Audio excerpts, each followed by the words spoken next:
we don't have to agree. What we have to do is we've positioned ourselves to receive feedback. Welcome to the podcast about communication in business. I'm your host, George Torok. I'm known as the speech coach for executives because I help business leaders deliver their intended message for greater success. And we do that through one-on-one coaching or training for the team. My guest today is Bill Dickinson. Here's 3 facts that I think you should know about Bill. 1, people value his empathy because he works with various industry leaders. 2, he was recently invited to be on the Harvard Business Review's Advisory Council. And 3, for 25 years, he was a Roman Catholic priest doing leadership work throughout the world. And he left that work 10 years ago. Bill Dickinson, welcome to Your Intended Message. George, thank you very much for having me on Your Intended Message. I hope I make a contribution both to you and your listeners, as together we kind of learn and grow and converse. And Bill, this is probably one of the few times that I'm not nervous talking to a priest. Any other time I would be. Father, forgive me for I've sinned. You don't want to hear the list. And I've likely heard it all, but that's okay. I would imagine that either you had empathy to begin with, or that as a priest, you developed your empathy. Which was it? I'd like to think it's both. So I think I had it certainly when I was ordained, as you're interacting with parishioners and people's lives, their brokenness, their joy, you learn to better understand them, kind of walk in their shoes. If they're grieving the death of a child of cancer, your heart bleeds with them. When you're celebrating a wedding and the family is joyous and the bride and groom are jumping out of their skin, you can't help but share in that joy. So I do think parish life ministry heightened my empathy with and for others, particularly those who are feeling disoriented, lost, belittled, forgotten. That's where my heart kind of goes to those folks. Bill, when you heard people's stories, how were you able to keep your own judgment in check? Mm-hmm. So the short answer is I followed one and follow one who does not have judgment on others, meaning in this case, a God whom I believe in. So if that God is not going to judge others, I'm certainly not going to judge others. I just won't. And I've had my own stuff. I have my own emotional dirt, my own brokenness, my own deficiencies, and I own it. I work on it, and I can't possibly judge another for whatever they may be going through, which I believe helps me as I work with clients as they seek to be better leaders, and typically better people leaders. And Bill, it's been decades since I worked in the corporate world, and I believe the nature of business leadership has changed dramatically from what it was 20, 30 years ago. Yeah. And is that because people are becoming more aware of emotions, of the little things that are important in life? Oh, no, George, spot on. I think particularly in the last 10 and even 5 years, leaders are understanding that will best be received, followed, valued if we are more human-centered. because the folks who work for us, they're people, and people have stuff. And though historically you were supposed to separate work life from personal life, you can't do that anymore. It's much too complex today.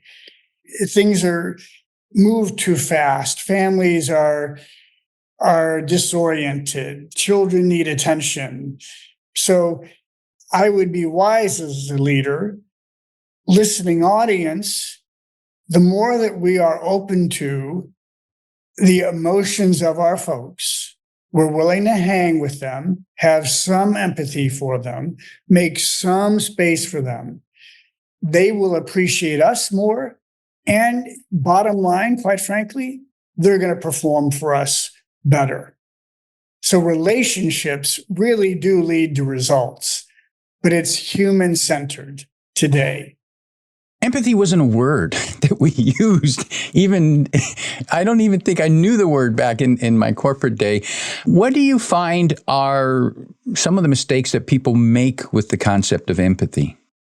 Yeah, I think some of the mistakes that leaders can make is they confuse empathy with sympathy. Okay, not exclusively, but sympathy is simply feeling sorry for someone, where empathy is I'm not just sorry about what happened or your state or this moment, but I want to understand it. I want to support you through it. And those are two big differences. So, and empathy now gives us the space, the term to understand we can hang with our people in their feelings without creating dependency. Does that make sense? Dependency of them upon us for our understanding, or? Sometimes the employees that are really hurting, who are really struggling, can take advantage of their leader when the leader does demonstrate empathy.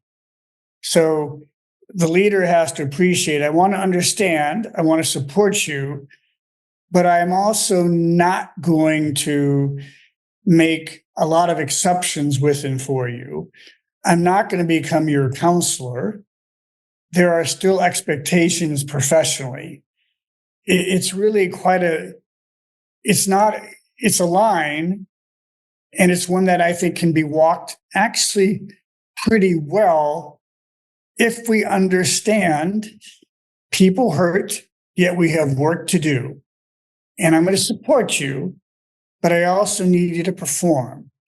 I also need you to be honest or transparent. And that's why I kind of do what I do. I help leaders to better hang with their people, understand their people, then develop their people so they can thrive in their role, feel good about what they do. And yes, it absolutely supports the business outcomes and objectives, which I'm responsible for. And as a leader of a business team, the responsibility of the leader is to ensure that the team works well together, performs its functions, whatever that is within the organization, Yep. and get the most from the people that are there. It's not to be their confessor or counselor. No. And George, that's where leaders are struggling a bit. They're trying to find that line where I do want to understand and support you, but I can't create a codependency. I cannot enable you not to perform. We're learning to do that more and more these days. We're learning to do that better. I can hang with you. I need to develop you, but I need to ask you to be responsible for these particular functions or responsibilities. How can the leader set those boundaries with people? Mm-hmm. Well, I'm a big proponent of a leader when they have a team of creating psychological safety. So again, psychological safety is a soft skill. Empathy is a soft skill. But psychological safety means I, as a leader, I'm going to work really hard at giving permission to all of my team to show up as who they are. And I'm going to give my team permission to be transparent and honest with missteps or mistakes. And everybody in the room is still going to support that person, even though there was a mistake. So we're not going to shame them. We're not going to belittle them. We're not going to compete with them. We're going to do our best to say, how can I support you through a misstep? And how do we continue to trust and collaborate with one another? So for me as a leader, it's really important that they have norms that they commit to in terms of one another and how we do our work. Essential. We've got to have one another's backs. We have to. And as a leader, I will not tolerate gossip. I will not tolerate people throwing one another under the bus. Will not. So what I'm hearing, so we're here as a team. We work best when we work together, and none of us are perfect. Right. And we're not here to embarrass anyone because of their imperfections. We're here because of the strengths they bring to the team. And we know when everyone brings their strength, we'll be a better team. But if you're too focused on other people's imperfections, we're not going to work well. Yes. So do we understand one another's roles? Do we understand what's expected of each other overall in terms of objectives or deliverables? Do we understand that we together are responsible for making that happen in support of my leader, the function, and the business? And so let's create our own parameters for us to thrive. And when there are moments of weakness or missteps or mistakes, let's own them, talk about them, learn from them, and move on. But nobody is going to be shamed. So it might be acknowledging them, the missteps or the mistakes, but we're not going to be judgmental about them. We learn from them and we move on. And I, as a leader, have got to make sure that everybody understands that, commits to it, and honors them. And Bill, how can regular feedback contribute to that? Yeah, what I value about you, George, is you know business, you know teams, you know leadership. And in this case, the leader, okay, who wants to have some empathy for his or her people, who wants to create some psychological safety for everybody to be themselves. In order for that to happen, I just happen to be a huge proponent of providing input and feedback favorably and maybe unfavorably to everybody on the team, and I invite it back. So not only do I give it, but I think what the magic here for me with my team and our clients is I invite feedback as well as I provide it, because this is how we learn. We learn. And George, quite frankly, everybody that we work with is already thinking things about us. They've already sized us up. They've already made judgments about our integrity, our ethics, our ability to perform, whether we're lazy, whether we're judgmental. So I say to the team, let's provide constructive feedback as well as recognition. And we do it regularly. If I may, George, one other comment on that. So like when I have one-on-ones with team members, the last agenda item is that my direct report provides to me a piece of feedback, something that I've done well over the past 2 weeks or something that I might need to do differently. And then I provide them a piece. And they're comfortable enough now to understand it can't be a favorable piece of feedback. Okay, so at least half the time they've got to give me something to work on. So, yeah, Bill, at the meeting, you got a little long-winded. We did get sidetracked. We went 10 minutes over, and I was late for my own client. So if we can honor the time frame of stopping, I would value that. And I notice how you put that in a constructive context. You pointed out, here's what happened, and here was the negative result that it had for my client relationship. Yeah, in some ways you're describing, and I do teach this when I provide leadership development to others. There's a model called the SBI model. What's the situation? What was the behavior I observed in the situation? And what was the impact of that behavior? So the situation is, George, you and I are having a thoughtful conversation on feedback in this podcast. The behavior that I observe is a host who is thoughtful and knowledgeable about leadership and their respect for me in it. So the impact that has on me is that I want to hang with you.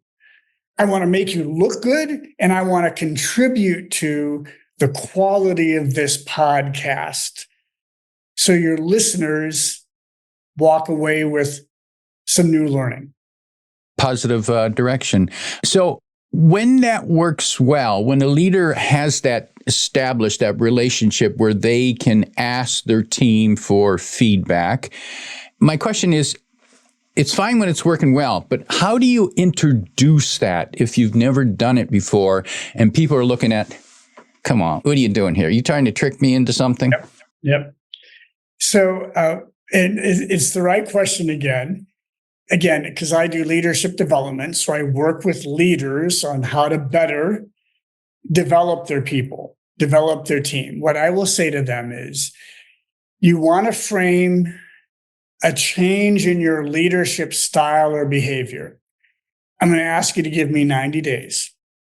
And what I want to do is introduce to us the value of two-way feedback. And, feedback enables us to learn about who we are. We learn about one another's work, what's going well, what's not. We have the opportunity to recognize and support, but we also have the opportunity to say, you know what? At our team meeting 2 weeks ago, Rachel, when you raised your voice and said to Tim, you don't know what you're talking about, I do. That was not acceptable to me. And what that did is it shut down the quality of the meeting, and certainly Tim. So we need another way to reframe this so we all feel safer. So, George, to your point, for 90 days, I'm going to ask us to learn about feedback, to understand its place, a model that we're going to use. And before we even start for the next 3 weeks, I'm simply going to ask you for feedback. So all feedback is given to me so I can learn from it, model how to receive it, demonstrate that I'm responding to it. And after 3 weeks, let's do it with one another. But give me 90 days to make this comfortable and safe. So the leader goes first. The leader is the guinea pig. Yep. Literally for 3 weeks. I've done this before. And we commit to 90 days. And if by chance, after 90 days, if this does not feel right or safe, let's revisit it. But George, in my experience, it has always worked. Always. Bill, I want to clarify the timing. I'm not sure if I had heard you right. You mentioned 90 days and 3 weeks. Mm-hmm. Yeah, so thanks for the question. So I frame it up as team for 90 days. I want us to learn about, value, and practice giving feedback, both feedback that is reinforcing and maybe feedback that's improving. Now, for the first 3 weeks, I'm going to be the guinea pig. And I will ask for feedback after a one-on-one. I'll ask for feedback after a team meeting. I'll ask for feedback after a presentation. And I will ask you to be specific with it. So it's going to be favorable as well as something I can work on. So I'm the guinea pig for 3 weeks. Then we enter into it together. Got it. Okay. So the whole program's 90 days. The first 3 weeks, it's just give me. Now, How can the leader word the request for feedback to make the person, the individual team member, one, stimulate their thinking, and two, make them feel safe as they're given the feedback? There's a couple here.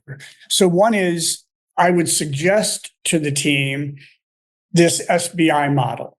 So, and I have it on paper. Here it is. Okay. Here's how you complete what the situation is or the context. Here are the behaviors, the actions you observed, and here's the impact it had. So they get a template to help them appreciate that, how to do it. And then what I'll do is I'll say, George, could you give me some feedback on how the team meeting did go on Monday? Okay, talk to me about 2 things that went well and probably 2 things I should have done differently as a facilitator. Well, no, Bill, you did fine. We ended on time. It was good. Okay, that's not helpful. Thank you. But I need 2 things specifically that I did well. And I need you to share with me 2 things I could do differently. Well, it was all good. I don't know. Okay. So we went through an agenda. We went through the presentation of client A. We celebrated a birthday. So in other words, George, I'm going to get into the weeds and help them be specific. I'm going to help them be specific by giving them opportunities to play back what they observed and heard. So they've got a template. I'm going to be specific. And the last thing is I am not going to be defensive. I'm not. So as a leader, these first 3 weeks and on, you've got to be open. Okay. Thank you. Could you tell me just a little bit more about that? But you cannot be defensive. So if that's self-talk, but you've got to model acceptance and appreciation. What happens when the leader is receiving the feedback, but the leader disagrees with the observation? Yeah. So we don't have to agree. What we have to do is we've positioned ourselves to receive feedback. So my mindset is, in this case, whatever Tim has to offer me, I'm going to listen to, thank them for, and maybe clarify. I don't have to agree with it. Depending on the quality of the relationship and how far we are into this process, I may push back or say, wow, I just don't believe I did that. So could you be more specific with me? But I tell you, George, I'm not going to do it until I feel like this relationship is safe enough to do it. So in other words, if I don't agree, I'm just going to shut up. I don't need to say to them, oh, I disagree. And this is why. Particularly while we're learning it, you've got nothing to gain by saying I disagree and then defending it. Not as you're learning it. Maybe later down the road. Okay. And that leader, while they're receiving feedback, could they be also exploring to learn more about the individual's, how that person is feeling at this time? You're giving me feedback. You're giving me constructive feedback about where I need to improve. Can the leader say, how are you feeling about this right now? Can the leader explore their feelings? Sure. So, and again, that actually, as you all know, is going to be a form of empathy. So, Tim, I'll bet that was hard sharing that with me. Talk to me about that. How do you feel about that? Because again, I want you to feel comfortable as we continue to develop this feedback as normative. And there's going to be mistakes. There's going to be misspoken words. How do we get past that? Mm-hmm. Again, when you create psychological safety, one of the strategies, tactics that I use with teams is the team, including the leader, come up with four norms of behavior that they absolutely will not violate. Okay. Those norms are discussed, they're identified together, they're defined together, and they're owned together. So more likely than not, I can benchmark the tension or disagreement to a norm if I have them. Okay. Now, if I don't have the norms, so for a listener and you don't have norms, but you want to try 90 days of feedback, what I might suggest is during this 90-day period, what can we surface to give one another the benefit of the doubt? So if something comes out incorrectly or even poorly, we will not react or necessarily be hurt in a way that shuts us down. So what can we do to presume and facilitate goodwill, benign intent? So I'd want to have a conversation around that. So we're not highly reactive or defensive, because you're right. Something is going to come out poorly. It is. And we have to give one another the benefit of the doubt. Those norms, would it be rules like no direct attacks, no sarcasm, no yelling? Yep. No, I know I've worked with teams, so I can, if I'm going to remember some of the norms here that I've heard before, is we will not throw one another under the bus. Okay. We do not compete with each other, only ourselves. A norm is a curiosity. They define that as we will be open to new ideas, perspectives, or directions. A norm might be open-mindedness. A norm is going to be no one raises their voice. So it could be any norm as long as the team agrees to them. And Bill, as you're stating those, I'm thinking back to decades ago, and I'm thinking, gee, I wish we had rules like that back then. I would have enjoyed going to work more. It's not perfect. It's not perfect. And I know you know this because I wrote a book called Optimizing Self.